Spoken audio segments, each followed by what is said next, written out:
of concessions to the leaders, the gang leaders, those supposedly who lead them, and say, okay, you operate there, bring all these people there, and then look at what gold they produce and arrange to buy also from them and all that. Really, we might find a way to resolve these things. But doing illegal mining must not and it shouldn't be encouraged by anybody, not even the government, no matter what. And the change of government shouldn't give people the opportunity to say, because there's a change of government, we are going to misbehave or take the law into our own hand. That also should not be acceptable.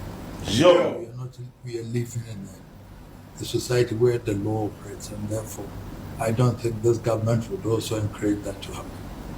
And from what they've done so far within the, I know that they are not going to encourage that to happen, no matter what. So we all will try to find solutions to this. Yes, unemployment. Yes, illegal mining is not acceptable.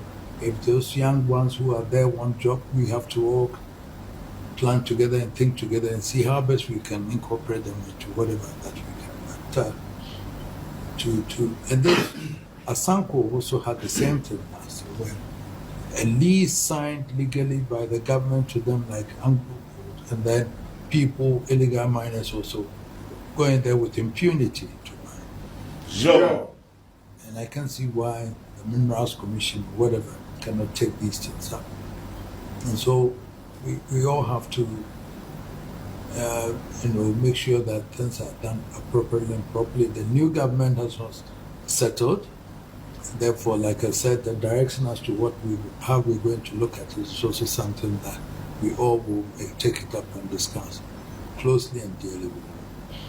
But the security will still protect you, and I'm sure that within the next month. I know there were lingerings there, but community-wise, we still have to be talking to the Sarkin Zongo in Obuasi, for example, because I'm told some of the people were Muslims, 7 of them also were Muslims, and therefore, psychologically, I'm sure they're also maybe planning whatever it is. I don't know yet, but if we engage them in the community development and everything, engagement and all that, we should find an amicable solution to that. And therefore, at the same time, your community relations also must be backed up so that you can be able to meet them. Unfortunately, I don't know about job creation over there now in Obuasi. How is it impacting on the community in relation to work? You cannot create employment for everybody, but your community relations must be heightened in such a way that they will have a clear understanding of what you're doing. It's not just that Obuasi is there and there's money there, and therefore we can develop the whole of Obuasi within one day. People should appreciate these things, and also because investments, the obligations to be met. And so the expectation from the community in relation to Obuasi is a big mine, the money should come to us. Well, that relation, we have to be able to bring education and everything for people to appreciate. What you have to do, you do. Community relation, you do school. That's what you do for the community. The royalties also, as it comes also, we should know how it's put in the district assemblies, the metropolitan assemblies also, whatever monies go to them, what do they use it for the community? All these things must be done for people to know that their royalties, whatever going to the district assemblies, is what they use for. Either for roads, for community, schools, and everything. So that people would appreciate that we are also benefiting indirectly from the operations of the community. I think one thing that you have to also look at going forward when the production goes again, it's the form of what Newmont did, where you set aside an ounce of something in terms of money and then form a development foundation together, ANGLO and the community. So you get them involved, and then they can decide if you want a hospital, if you want a school, if you want this. And that also will bring in the community involvement to understand and appreciate what you're doing. Newmont has done that, and it's very successful. is there. So if we can be looking at all that in the way forward, it will be fine. So they have a blueprint. They set out an ounce of gold or something, that in value of money. And they've set up a foundation with the community people involved, all the communities, the people are involved, and then they decide what that money would be used for. When they invest. So they've used it for various.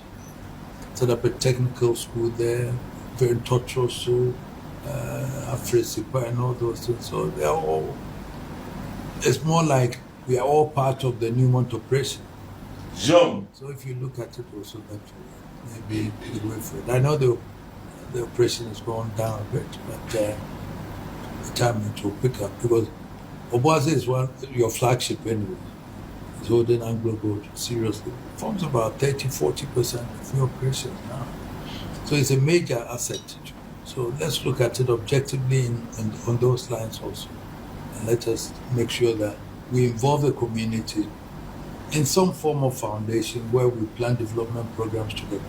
Let them nominate some people from the community who will be part of that. Have for mind, they had Sarah Mensah and other people who were there. Indigenous people were well-educated people to meet with the community, and then they decided, together with Newmont, also appointing 1 or 2 people involved, and the way forward they've planned so much. Aside the royalties, aside whatever they have to pay to them.